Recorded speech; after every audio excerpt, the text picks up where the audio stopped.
Hello friends, welcome to grow with सिवी। तो आप सभी का स्वागत है आपके अपने चैनल ग्रो विथ सिवी पर। आई होप कि आप सभी बढ़िया होंगे और आप सभी की सीटेट प्रिपरेशन अच्छी चल रही होगी। इसी के रिगार्डिंग मैं आपको प्रोवाइड कर रही हूँ सीटेट मैथ्स पेपर 2 की क्लासेस। एंड आज हमारी इस सीरीज़ की 4th क्लास है ये, ठीक है। इससे पहले आपकी मैथ्स पेपर 2 की 3 क्लासेस कंप्लीट हो चुकी हैं और इसकी मैंने जो है प्लेलिस्ट बना दी है, बिल्कुल फ्री में आपको मिल जाएगी यूट्यूब पर, सीटेट जुलाई 2024 मैथ्स पेपर 2 के नाम से। ओके, सो जो भी क्लासेस हो चुकी हैं सारी क्लासेस आपको वहाँ मिल जाएंगी। अगर आप न्यूली इस वीडियो को वॉच कर रहे हैं तो मैं आपसे कहूँगी प्लीज़ इस सीरीज़ को क्लास 1 से फॉलो कीजिए, तभी आपका बेनिफिट होगा। और अगर आप मैथ्स पेपर 2 सीटेट की तैयारी कर रहे हैं तो आप अगर इस सीरीज़ को फॉलो करते हैं तो आपको कुछ एक्स्ट्रा फॉलो करने की ज़रूरत नहीं है, ठीक है। बहुत अच्छे मार्क्स जो है आप यहाँ से गेन कर पाएंगे। तो चलिए स्टार्ट करते हैं, क्योंकि ये जो क्लासेस हैं मैंने आपके लिए बहुत ही अच्छे से अरेंज की हुई हैं।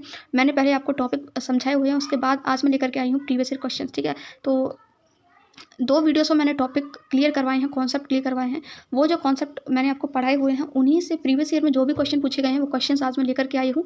एक रिक्वेस्ट करूँगी, अगर वीडियो अच्छी लगती है तो प्लीज़ वीडियो को लाइक किया करें और अपने जो भी फ्रेंड्स हैं उनके साथ वीडियो को शेयर करें, जिससे वो लोग भी सीटेट में इस पेपर 2 की क्लासेस ले पाएँ। ओके, और चैनल पर नए हो तो चैनल को सब्सक्राइब कर लेना। तो चलिए स्टार्ट करते हैं।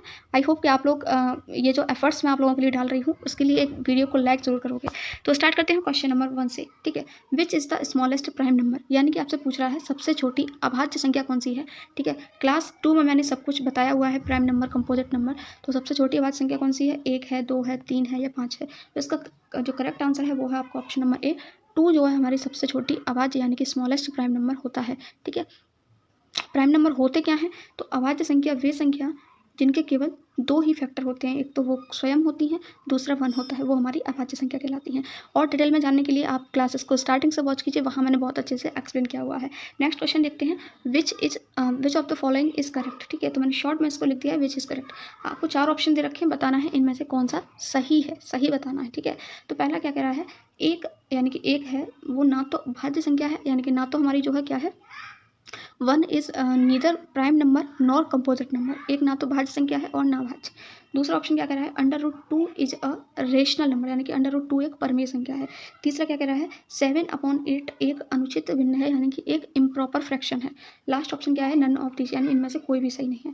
तो आप बताइए कि इनमें से कौन सा सही है, ठीक है। मैं बताती हूँ। तो यहाँ पर देखिए लिखा हुआ है फर्स्ट ऑप्शन, एक ना तो भाज्य संख्या है और ना ही अभाज्य। ऑप्शन नंबर 1 ही आपका यहाँ बिल्कुल सही हो जाएगा। जो एक होता है ये मैं आपको कॉन्सेप्ट में नहीं बता पाई हूँ, इसलिए मैंने ये क्वेश्चन ऐड किया है, क्योंकि यहाँ से क्वेश्चन आया हुआ है, ठीक है। तो यहाँ पर ये चीज़ आपको याद रखनी है कि जो 1 होती है, संख्या 1 होती है, वो ना तो भाज्य होती है और ना ही अभाज्य होती है। ओके, अभाज्य संख्या कहाँ से स्टार्ट होती है, 2 से स्टार्ट होती है, 2 हमारी सबसे छोटी भाज्य संख्या है। और भाज्य संख्या कहाँ से स्टार्ट होती है, 4 से होती है। सबसे छोटी भाज्य संख्या अगर पूछी जाए, ठीक है, सबसे छोटी अगर कंपोजिट नंबर आपसे पूछा जाए तो वो 4 होता है। ओके, अंडर रूट 2 एक परमेय संख्या, इन्होंने ये बोला तो ये गलत है। अंडर रूट 2 कैसी संख्या है, एक अपरमेय संख्या है, इरेशनल नंबर होती है। 7/8 क्या है, एक अनुचित भिन्न है, यानी कि इम्प्रॉपर फ्रैक्शन है, गलत। 7/8 क्या है, हमारी एक प्रॉपर फ्रैक्शन है। मैंने आपको बताया था अंश बड़ा छोटा होता है, हर बड़ा होता है, तो वो हमारी क्या होती है, उचित भिन्न होती है, ठीक है। नेक्स्ट क्वेश्चन पर चलते हैं। पाई एक कैसी संख्या, यानी से आपसे पूछ रहा है पाई कैसी नंबर है, रेशनल नंबर है, इरेशनल नंबर है, इंटीजर है या फिर नन ऑफ दिस है। तो अभी अभी मैंने बताया, यहाँ से क्वेश्चन आया हुआ भी है, ऑप्शन नंबर बी करेक्ट हो जाएगा। पाई एक अपरमेय संख्या है, यानी कि इरेशनल नंबर है। नेक्स्ट क्वेश्चन नंबर 4 देखते हैं। 101 और 120 के बीच कितनी कंपोजिट नंबर है, यानी कि कितनी भाज्य संख्या पूछी हुई है आपको, ठीक है। भाज्य संख्याएं पूछी हुई हैं यहाँ पर। तो देखिए यहाँ पर इसका सबसे अच्छा मेथड क्या होता है, इसके बीच में आप अभाज्य संख्याएं पता कर लीजिए, ठीक है। और हमारा जो कॉम्बिनेशन होता है नंबर्स का, उसमें भाज्य और अभाज्य दोनों होती हैं। जो नंबर हैं टोटल, ठीक है, 101 और 120 के बीच में कितनी नंबर है टोटल। टोटल नंबर की बात करूँ तो टोटल 18 संख्या है। 101 से 120 के बीच में काउंट कर लीजिए ना, 2 3 4 5 6 7 8 9 10 11 12 13 14 15 16 17 18 19, 18 संख्या ही तो है टोटल। अब इसमें से अगर हम अभाज्य संख्या, कुछ अभाज्य होंगी कुछ भाज्य भी होंगी, अभाज्य को घटा देंगे तो जितनी बचेंगी वो सारी भाज्य ही तो होंगी, है ना। तो हम क्या करेंगे, प्राइम नंबर पता कर लेते हैं, क्योंकि प्राइम नंबर हमारे कम होते हैं। तो यहाँ पर देखिए 101 102 तो भाज्य है, तो 103 हमारी क्या है, एक अभाज्य संख्या, यानी जिसके केवल 2 ही फैक्टर होते हैं। उसके बाद 107 हमारी एक अभाज्य संख्या है। उसके बाद 113 हमारी एक अभाज्य संख्या है। उसके एक और संख्या रहेगी 109 भी हमारी एक क्या है, अभाज्य संख्या है। तो ये 4 संख्याएं क्या है हमारी, प्राइम नंबर है, अभाज्य संख्या है, ठीक है। तो 18 में से 4 हमारी अभाज्य हो गई, यानी कि जितनी भी बची हुई वो सारी कैसी हो जाएंगी, हमारी कंपोजिट नंबर, यानी कि भाज्य संख्या हो जाएंगी। तो 18 में से जब हम 4 को माइनस कर देंगे तो 8 में से 4 गया 4 1, यानी कि 14 संख्याएं ऐसी होंगी जो हमारी कंपोजिट नंबर होंगी, यानी कि भाज्य संख्याएं होंगी, ठीक है। तो ऑप्शन नंबर जो बी है आपका यहाँ पर बिल्कुल करेक्ट हो जाएगा। आई होप कि क्वेश्चन आपकी समझ में आ गया होगा। ठीक है, नेक्स्ट क्वेश्चन नंबर 5, माइनस का 5/6 और 3/8 के बीच की परमेय संख्या क्या है। यानी कि जनरली आपसे ये पूछा है कि इनके बीच में जो संख्या है आ रही है उसको बताइए। इससे पहले मैं छोटा सा क्वेश्चन आपसे पूछूंगी। अगर आपसे कहा जाए 2 और 5 के बीच में आ रही संख्या बताइए, यहाँ पर आपसे ऑप्शन दे दिए जाए 3, 8, 9, 1। ठीक है, तो अब आपसे पूछा जाए 2 और 5 के बीच की जो संख्या है वो बताइए, तो आप बता देंगे तुरंत 3, है ना। 1 तो देखिए 2 से छोटी है, इसके बीच में नहीं आ रही है ना। 8 क्या है, 8 5 से बड़ी है, 2 से इसके बीच में नहीं आ रही है।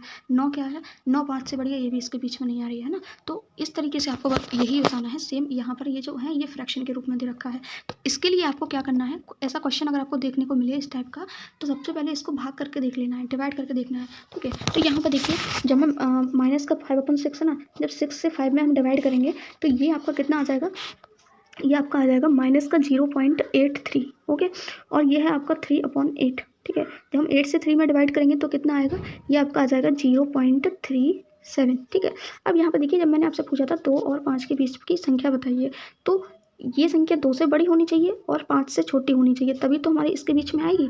इसी तरीके से ये है, यहाँ पर ये जो संख्या है बीच में जो आ रही है वो माइनस का 0.83 से बड़ी होनी चाहिए और 0.37 से छोटी होनी चाहिए, तभी तो बीच में आएगी। ठीक है, तो यहाँ पर देखिए ये जो ऑप्शंस दे रखे हैं इनको हम क्या करते हैं, डिवाइड करके देख लेते हैं। तो माइनस का 7/8 जब हम इसको डिवाइड करेंगे तो ये आपका आ जाएगा माइनस का 0.87। अब 0.87 जो है आपकी 0.83 से क्या है, छोटी है, बड़ी नहीं है, तो ये हमारी यहीं गलत हो गई। ठीक है, इससे बड़ी होगी तभी तो बीच में आ पाएगी। नेक्स्ट है हमारा क्या है, माइनस का 8/9। तो माइनस का 8/9 क्या हो जाएगा, माइनस का 0.88 जब हम इसको डिवाइड करेंगे। अब माइनस का 0.88 हमारी 0.83 से क्या है, छोटी है, तो ये भी गलत हो गया। ठीक है, इसके बीच में आने के लिए जो संख्या है उसको माइनस का 0.83 से बड़ा होना चाहिए। तो 1/3 इसको हम जब डिवाइड करेंगे तो ये आपका आ जाएगा 0.33। ये आपकी 0.83 से बड़ी है। ठीक है, अब ये देखिए क्या 0.37 से छोटी है, तो यस 0.37 से 0.33 छोटी है। तो ऑप्शन नंबर 3 ही आपका यहाँ बिल्कुल करेक्ट हो जाएगा। आई होप कि क्वेश्चन आपको समझ में आ गया होगा। नेक्स्ट क्वेश्चन देखते हैं। ये क्वेश्चन कई बार पूछा गया है प्रीवियस ईयर में। 504 इक्वल्स टू 2 की पावर p 3 की पावर q इंटू 7 की पावर r। ठीक है, और आपसे पूछा क्या है 2p + 3q - r, यानी कि ये आपको दिया है और पूछा है कि इसकी वैल्यू बताइए। तो इसकी वैल्यू निकालने के लिए हमें p q r की वैल्यू पता होनी चाहिए, तभी तो यहाँ पर पुट करके हम इसकी वैल्यू निकाल पाएंगे। ठीक है, अब यहाँ पर जब भी ऐसा आपको देखने को मिले ना, तो इसके लिए हम करते हैं फैक्टर, यानी कि अभाज्य गुणनखंड। ठीक है, तो यहाँ पर आपका लिखा हुआ है 504। ओके, तो सबसे पहले हम इसके करेंगे फैक्टर कैसे करते हैं, मैं ऑलरेडी इस कॉन्सेप्ट को आपको बता चुकी हूँ। ठीक है, तो सबसे पहले हम इसको 2 से काटेंगे, तो 2 दूनी आपका हो गया 4, यहाँ पर 1 हासिल, 2 पंजे 10, और ये आपका हो गया 2 दूनी 4। फिर ये 2 से कट जाएगा, बिल्कुल कट जाएगा। 2 से आपका जाएगा एक बार, 2 से आपका 2 दूनी 4, फिर 1 हासिल, 2 छक्के हो गया 12। फिर ये 2 से कट जाएगा, 2 छक्के 12, 2 एकम 2। अब देखिए सॉरी 2 छक्के 12, 2 तिया 6। ठीक है, अब ये आपका देखिए 2 से कट जाएगा, नहीं कटेगा। अब 3 से जाएगा, 3 दूनी 6, 3 एकम 3। अब ये 3 से फिर चला जाएगा, 3 सत्ते 21। अब देखिए ना, ये 3 से भी नहीं जाएगा, 5 से भी नहीं, अब डायरेक्ट ही 7 से जाएगा, 7 एकम 7। ठीक है, 1 मिल गया, हमें 1 मिलता है तब तक हम इसके फैक्टर करते हैं। ओके, अब यहाँ पर देखिए 2 कितनी बार आया है, 3 बार, तो मैं इसको ऐसे लिख सकती हूँ 2 की पावर 3 लिख सकती हूँ ना। 3 कितनी बार आया है, 2 बार, तो इसको मैं ऐसे लिख सकती हूँ 3 की पावर 2। ठीक है, 7 कितनी बार, एक बार, तो 7 की पावर 1। ठीक है, अब मुझे एक बात बताइए, मैं 3 × 3 लिख दूँ तब भी 9 आएगा, और 3 का स्क्वायर कर दूँ तो भी तो 9 आएगा, तो बात तो बराबर है, चाहे आप ऐसे लिख दीजिए चाहे ऐसे लिख दीजिए। ये मैंने क्यों लिखा, ये ऐसा मैंने क्यों लिखा, क्योंकि ऐसी फॉर्म मुझे यहाँ पर दे रखी है। अब मैं इसका कर दूंगी कंपेरिजन। ठीक है, तो क्या आया है 2 की पावर 3 × 3 की पावर 2 × 7 की पावर 1। यहाँ पर क्या है 2 की पावर p × 3 की पावर q × 7 की पावर r। जब मैं इसको कंपेयर करूँगी तो 2 की पावर p 2 की पावर 3, यानी कि p बराबर आ जाएगा 3। ठीक है, इसको कंपेयर करूँगी तो 3 की पावर q और 3 की पावर 2, तो q कितना आ जाएगा 2। इसको कंपेयर करूँगी तो 7 की पावर r और 7 की पावर 1, यानी r = आ गया 1। ठीक है, तो क्या क्या वैल्यूज आई, p बराबर 3, q बराबर 2 और r बराबर 1। तो इसको पुट कर देते हैं, p = 3, q = 2, r = 1। यहाँ पर हम बस इसको पुट कर देते हैं, तो 2 × p की वैल्यू कितनी है 3, प्लस 3 × q की वैल्यू कितनी है 2, माइनस r कितना है 1। इसको सॉल्व कर दिए, 3 दूनी आपका हो गया 6, प्लस 3 दूनी आपका हो गया 6, माइनस 1। 6 और 6 आपका होता है 12, 12 में से 1 गया आपका 11। ठीक है, तो यहाँ पर ऑप्शन क्यों नहीं है मुझे समझ नहीं आ रहा है, कुछ मिस्टेक तो नहीं कर दिया। 3 दूनी 6 plus 2p + 3q yes yes yes, यहाँ पर ना मैंने क्वेश्चन राइट गलत किया है, उसके हिसाब से ऑप्शंस लिखे हुए हैं। यहाँ पर ना आपका 3 नहीं आएगा ये, ठीक है, ये 3 नहीं आएगा। 2p + q - r की वैल्यू आपको निकालनी है, ठीक है। ये जो है क्वेश्चन उसके अकॉर्डिंग आंसर सही है, लेकिन ये जो ऑप्शंस लिखे हुए हैं ना उसके अकॉर्डिंग ये है आपका, ठीक है। तो 2p + 3 हटा दीजिए यहाँ से, तो ये आपका हो गया 3 दूनी 6, 2 में से 1 गया 1, 6 और 1 आपका हो गया 7, ठीक है। तो ऑप्शन नंबर सी इसका यहाँ पर बिल्कुल करेक्ट हो जाएगा। आई होप कि क्वेश्चन आपको समझ में आ गया होगा। कुछ नहीं करना है, जस्ट फैक्टर करना है। फैक्टर करने के बाद इसको कंपेयर कर लेना है, कंपेयर करके पी क्यू आर की वैल्यू मिल जाएगी, उसको यहाँ पर पुट कर देना है। ऐसा क्वेश्चन कई बार पूछा गया, इंपॉर्टेंट है, ठीक है, बहुत ज़्यादा चांसेस रहते हैं इस क्वेश्चन को आने के। नेक्स्ट क्वेश्चन देखते हैं। नेक्स्ट क्वेश्चन भी आपका इंपॉर्टेंट है, बहुत बार पूछा गया है प्रीवियस ईयर में। विच इज़ नॉट ट्रू, यानी कि इनमें से कौन सा सही नहीं है वो आपको बताना है, ठीक है। तो ये जो क्वेश्चंस मैं आपको करवा रही हूँ ना, इनके कॉन्सेप्ट समझने की कोशिश कीजिए कि अगर ऐसा क्वेश्चन आपके सामने आता है तो आप ऐसे क्वेश्चन को कैसे करोगे, क्या तरीका है, ठीक है। तो देखिए यहाँ पर लिखा हुआ है ऑप्शन 1 में 2 नंबर के HCF और LCM क्रमशः, यानी कि ये आपका HCF है 12, 108 क्या है LCM। क्रमशः का मतलब क्या होता है, जो सीरियल में लिखे हुए हैं, ठीक है। 2 नंबर के, अब यहाँ पर देखिए LCM और HCF, क्वेश्चन को ध्यान से पढ़ा करो, ठीक है। यहाँ पर चेंज कर दिया, यहाँ LCM लिखा है पहले, फिर HCF लिखा है, यानी कि 180 LCM है, 125 HCF है, ठीक है। ऐसे ही आपको ये HCF LCM दे रखे हैं, ऐसे ये दे रखे हैं, तो आपको बताना है कौन सा सही नहीं है, ठीक है। तो यहाँ पर देखिए अगर कोई संख्या जो है HCF है, मतलब आपसे ये बोला है कि 2 नंबर हैं कोई, उनके HCF और LCM ये है, ठीक है। तो HCF जो है LCM का एक फैक्टर ये तो होगा, ठीक है। और अगर वो फैक्टर होगा तो इसके लिए जो LCM है ना वो HCF से पूरी तरह डिवाइड जाना चाहिए, यानी कि पूरी तरह कटना चाहिए, तभी होगा, ठीक है। तो यहाँ पर ये जो संख्या लिखी हुई है HCF से LCM में पूरी तरह डिवाइड करके देख लीजिए। अगर डिवाइड हो जाता है तो वो सही है, डिवाइड नहीं होता है पूरी तरह से, ठीक है, तो वो क्या है, गलत है। तो यहाँ पर देखिए HCF क्या है 12 है, LCM कितना है 108 है, तो 12 से 108 में डिवाइड करेंगे तो 12 नंबर होता है 108, तो ये तो आपका सही है। हमसे पूछा क्या है, जो सही नहीं है वो पूछा है, ठीक है। तो ये तो सही है, ये तो आंसर नहीं हो सकता। नेक्स्ट है 2 नंबर के LCM और HCF इतनी है, यानी कि 180 LCM है, 25 आपका HCF है। तो 25 से हम क्या करेंगे, 180 में भाग दे के देखेंगे तो ये कितनी बार जाएगा आपका, 25 सत्ते 7 बार जाएगा, 5 सत्ते 35, ठीक है, 3 और 7 दूनी 14, 1570, 175, ठीक है, 25 सत्ते 175 और 10 में से 5 गया आपका 5 आ गया, पॉइंट लगाएंगे, 0 पॉइंट आ गया। देखिए अभी आपका पूरी तरह से डिवाइड नहीं हुआ, तो ये आपका जो है HCF LCM नहीं है, तो ऑप्शन नंबर बी ही गलत हो जाएगा। और गलत ही हमसे पूछा था, इसलिए ऑप्शन नंबर बी आपका सही है। इसी तरीके से आप जो है ऐसा क्वेश्चन अगर आपके सामने आता है तो HCF से जस्ट आपको LCM में डिवाइड करना है, अगर वो पूरी तरह डिवाइड हो जाता है तो वो सही है, अदरवाइज गलत है। नेक्स्ट क्वेश्चन देखते हैं। ये क्वेश्चन भी आपका इंपॉर्टेंट है, कई बार पूछा गया है, ठीक है। इफ A इक्वल्स टू 2 की पावर 3 इंटू 5 की पावर 3, B इक्वल्स टू 2 की power 3 square into 5, okay, and C दे रखा है 2 की पावर 5 3 की power 2 into 5 square, then LCM of ABC upon, ये डिवाइड लगा हुआ है, upon HCF upon ABC is equal to, ठीक है। अब इस क्वेश्चन को अगर आप पहले से करके नहीं जाएंगे तो आप वहाँ पर कंफ्यूज हो जाएंगे, आप इसका HCF LCM कभी नहीं निकाल पाओगे, लेकिन बहुत सिंपल है अगर आपको इसका तरीका पता है करने का, ठीक है। तो देखिए जनरली नंबर्स होते हैं तो हम उनका HCF LCM कैसे निकालते हैं वो मैं ऑलरेडी बता चुकी हूँ, इसका कैसे निकालते हैं वो समझिए, ठीक है। तो जब आपसे पूछा जाए कि इनका LCM निकालिए, ठीक है, तो जो भी सबसे बड़ी पावर हो इसमें, ठीक है, जैसे 2 की पावर 4 है, यहाँ 2 की पावर 3 है, C में 2 की पावर 5 है, तो LCM में हम क्या करते हैं, सबसे बड़ी पावर लेते हैं, कैसी, सबसे बड़ी, ठीक है। तो यहाँ पर 2 की पावर 3 4 5 में कौन है सबसे बड़ी, 2 की पावर 5, इंटू लगाएंगे। अब 3 की पावर 1 3 की पावर 2 3 की पावर 2, कौन है सबसे बड़ी, 3 की पावर 2, इंटू, अब 5 लेते हैं, 5 की पावर 3 5 की पावर 1 5 की पावर 2, कौन है सबसे बड़ी पावर, 5 की पावर 3, अपॉन लगाएंगे, अपॉन। अब क्या निकालना है, HCF ऑफ ABC। जब HCF निकालते हैं तो सबसे छोटी वैल्यू लेते हैं, ठीक है। तो 2 की पावर 4 5 और 2 की पावर 3 में सबसे छोटी कौन सी है, 2 की पावर 3, इंटू 3 की पावर 3 की पावर 1 2 और 2 में कौन है सबसे बड़ा, 3 ही है, ठीक है, इंटू 5 की पावर 2 5 की पावर 3 और 5 में कौन है सबसे छोटा, 5 की पावर 1, ठीक है। तो जस्ट आपको ये याद रखना है कि जब हम LCM निकालेंगे इनका तो सबसे बड़ी वाली पावर की वैल्यू लेनी है, HCF निकालेंगे तो सबसे छोटी वाली, ठीक है। तो यहाँ पर देखिए जो कट जाएंगे उनको काट दीजिए, तो 3 से ही आपका एक 3 कट के, 5 से आपका एक 3 5 कट जाएगा, तो 2 5 यहाँ पर बचेंगे, 2 की पावर 3 से ही कट जाएगा, यानी कि यहाँ 2 की पावर आपका 2 बचा, इंटू यहाँ पर आपका 5 की पावर कितना बचा, ये 2 बचा, ठीक है, और एक आपका यहाँ पर 3 बचा, इसको कर लेंगे मल्टीप्लाई, ओके।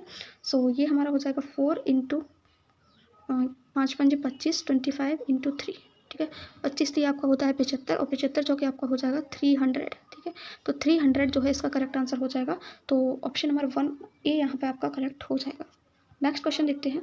कौन सी भिन्न 7/8 से कम और 1/3 से अधिक है, यानी कि जो कि क्या है 7/8 से छोटी है, 1/3 से बड़ी है, ऐसी भिन्न आपको बतानी है। तो जनरली वही हो गया ना आपका, 7/8 से आपको छोटी बतानी है, 1/3 से आपको बड़ी बतानी है, यानी कि 1/3 और 7/8 के बीच में होनी चाहिए संख्या। अब ये भी करवाया, बिल्कुल वैसा ही क्वेश्चन है, ठीक है। अब देखो, इसको चाहो तो आप डिवाइड करके देख लो, नहीं तो मैंने आपको एक तरीका और बताया हुआ है इसको। इसके ये आपका 7/8 है, आप यहाँ देख पा रहे हो ऑप्शन में नीचे 24 है, तो इसको 24 बनाते हैं नीचे, ठीक है। तो ये आपका कितना हो जाएगा, 7×21, ये आपका हो गया 8×24। 1/3 को 24 बनाने के लिए क्या करना पड़ेगा, 8 से मल्टीप्लाई, तो ये आपका हो जाएगा 8/24। मुझे क्या करना है, 8/24 से बड़ी और 21/24 से छोटी बतानी है। तो 8/24 से बड़ी है हमारी 17/24 और 21/24 से क्या है, छोटी है। तो ऑप्शन नंबर डी आपका यहाँ बिल्कुल करेक्ट हो जाएगा। ऊपर क्या लिखा हुआ है, 23/24, 23/24 8/24 से बड़ी होनी चाहिए, 21/24 से छोटी होनी चाहिए, 21/24 से बड़ी है, तो ये गलत, ठीक है। तो नेक्स्ट क्वेश्चन है आपका, ये भी इंपॉर्टेंट क्वेश्चन है, ठीक है, काफ़ी बार पूछा गया है। 198, 135 और 108 के एलसीएम और एचसीएफ का योग बताइए, ठीक है। अब मैंने आपको एचसीएफ एलसीएम बताया हुआ है कैसे निकालते हैं। आप क्या करोगे, इसमें एलसीएम निकालोगे इन सभी तीनों वैल्यूज़ का, फिर एक एक करके एचसीएफ निकालोगे, फिर उनको क्या करना है, आपको जोड़ना है, वही आपका आंसर होगा, ठीक है। अब देखिए, यहाँ पर मैं आपको एक ट्रिक बताने वाली हूँ जिसमें सिर्फ आपको एलसीएम निकालना पड़ेगा, उसके बाद आपका आंसर आ जाएगा, ठीक है। एचसीएफ अलग से निकालने की जरूरत नहीं पड़ेगी। अब देखिए कैसे करते हैं इसको। सबसे पहले हम इसका निकालते हैं एलसीएम, तो 198, 135 एंड 108, ओके। तो एलसीएम निकालने के लिए सबसे पहले 2 से कट जाएगा, तो 2 ने 18, 2 ने 18, ये 135 ही रहेगा, ये आपका 2 पंजे 10, 2 चौक 8। फिर ये आपका 2 से कट जाएगा 99, तो ऐसा ही रहेगा, 135 भी ऐसा ही रहेगा, और 27 शून्य आपका होता है 54। फिर आपका ये अब 3 से कटेगा, तो 3 से ये कट गया 33 बार, 3 से ये कट गया 3 पंजे 15, सॉरी 3 चौके 12 और 3 पंजे 15, ठीक है। और ये आपका हो जाएगा 3 निम 27। फिर आपका 3 से कट जाएगा, ये 3 से कट जाएगा 11 बार, ये 3 से कट जाएगा आपका 15 बार, ये 3 से कट जाएगा 3 बार। फिर आपका ये 3 से कट जाएगा, ये 11 ऐसा ही रहेगा, 15 5 बार कटेगा, ये आपका 1 बार कटेगा, ठीक है। फिर आपका ये 5 से कटेगा, तो 11 ऐसा ही रहेगा, फिर यहाँ 1 आ जाएगा यहाँ, और लास्ट आपको 11 से कट जाएगा, तो 1 1 1। ये हो गया हमारा एलसीएम कंप्लीट, ठीक है। तो हमारा जो एलसीएम है वो क्या आया, 2 × 2 × 3 × 3 × 3 × 5 × 11। इन सबको मल्टीप्लाई करेंगे, तो देखिए जब हम इनको मल्टीप्लाई करेंगे तो हमारा आ जाएगा 5940, यानी 5940, ठीक है। अब आप पूछेंगे एलसीएफ कैसे निकालें, ठीक है। एचसीएफ आपको अलग से नहीं निकालना है, बस आपको एलसीएम निकालना है। अब देखिए एचसीएफ की ट्रिक मैं आपको बताती हूँ। जब आपने इसमें 2 से काटा इसको, तो यहाँ पर देखिए आपका ये तो 2 से कट गया, ये भी 2 से कट गया, लेकिन ये वाली संख्या नहीं कटी, तो ये हम इसको नहीं मानेंगे एचसीएफ, ठीक है। फिर इस वाले 2 को चेक करेंगे, तो यहाँ 99 आपका 2 से नहीं कटा, इसको भी नहीं मानेंगे। नेक्स्ट 3 पे जाएंगे, 3 से देखिए आपका 99 कट गया, 3 से 135 भी कट गया, 3 से 27 भी कट गया, तो एक एचसीएफ में पहले हम लिखेंगे 3 × नेक्स्ट 3 पे जाते हैं, इस वाले 3 को चेक करते हैं। यहाँ पर देखिए 33 भी कट गया, 3 से 45 भी कट गया, 3 से 9 भी कट गया, फिर से 3 लिखेंगे इंटू। फिर नेक्स्ट 3 को देखते हैं, ये आपका देखिए यहाँ पर 11 है, तो ये नहीं कटा है 3 से, तो ये गलत हो गया। 5 देखते हैं, तो यहाँ देखिए 11 नहीं कटा है 5 से, 11 को देखेंगे तो ये भी आपका यहाँ पर नहीं कटा है, ठीक है, एक ही वैल्यू कटी है आपकी। तो 3 × 3 यानी कि 9 इसका क्या हो गया, एचसीएफ हो गया, ठीक है। अब इन दोनों को कर लेंगे ऐड, ये आपका एचसीएफ आ गया, ये आपका एलसीएम आ गया, तो आंसर आपका आ जाएगा 5949, यानी ऑप्शन नंबर सी आपका यहाँ करेक्ट हो जाएगा। एक बार एचसीएफ कैसे निकालते हैं वो भी बता देती हूँ, दोबारा से बता देती हूँ, जैसे आप लोगों का कन्फ्यूजन क्लियर हो जाए। एलसीएम निकाल लिया आपने, अब एचसीएफ के लिए आपको क्या करना है, ये जो वैल्यूज़ आपकी आई है ना, इनको ये चेक करिए कि ऐसी कौन सी नंबर थी जिससे जो दिए गए नंबर है सारे नंबर कटे थे। जैसे ये 2 था, इससे हमारा 198 कट गया था, 108 भी कट गया था, लेकिन 135 नहीं कटा था, तो इसको एचसीएफ नहीं कंसिडर करेंगे, ठीक है। फिर दूसरा 2 चेक करेंगे, कलर चेंज कर लेती हूँ, ठीक है। ये वाला 2 चेक करेंगे, तो इसमें देखिए ये 99 नहीं कटा था, तो ये भी गलत हो गया। फिर ये 3 चेक करेंगे, तो यहाँ पर देखिए 3 से ये जो है आपका 99 कहाँ गया, ये नहीं, अभी 2 से ही चल रहा है। 3 से देखिए आपका यहाँ पर 99 कट गया था 33 बार, 135 कट गया था 45 बार, 27 कट गया था 9 बार, तो 3 को लिख लेंगे। फिर दूसरा 3 चेक करेंगे, तो 33 भी कट गया था 11 बार, 45 भी कट गया था 15 बार, 9 यानी तीनों संख्या कट गई थी 3 से, तो दूसरा 3 लिखेंगे। फिर तीसरा 3 देखेंगे ये वाला, तो यहाँ पर देखिए आपका ये 33 कट गया था, ठीक है, ये भी कट गया था और ये भी कट गया था, ठीक है। सॉरी, यहाँ पर ये वाला 3 का आएगा, ये नीचे वाला चेक करो, तो देखिए 11 आपका 3 से नहीं कटा, तो ये आपका नहीं आएगा। इसी तरीके से 5 को चेक करेंगे, तो 11 5 से नहीं कटा, तो ये भी गलत हो गया, और 11 से सिर्फ एक ही वैल्यू कटी है, तो ये भी गलत हो गया। यानी कि ऐसी संख्या जिससे सारे नंबर कटे वो आपका एचसीएफ में कंसिडर है। तो 2 ही 3 थे ऐसे, इनको मल्टीप्लाई कर लिया, आपका एचसीएफ आ गया, है ना, कमाल की ट्रिक, ठीक है। तो अभी देखिए टोटल आपके 10 क्वेश्चंस कंप्लीट हो चुके हैं, 5 क्वेश्चंस अभी बचे हुए हैं। ठीक है, अब मैं आगे के जो क्वेश्चंस हैं वो आपको नेक्स्ट वीडियो में करवाऊंगी, क्योंकि वीडियो बहुत लॉन्ग हो गया है ऑलरेडी। देखिए थोड़ा एक्सप्लेन करती हूँ तो उसमें टाइम लग जाता है। ठीक है, लेकिन क्वेश्चन आपके समझ में आना जरूरी है, टाइम कितना भी लग जाए। ओके, आई होप कि आपको सारे क्वेश्चन समझ में आए होंगे। ठीक है, आगे के जो क्वेश्चन हैं वो मैं नेक्स्ट वीडियो में करवाऊंगी। Thank you so much for watching this video. मिलते हैं न्यू वीडियो में न्यू टॉपिक के साथ। Till then have a nice day.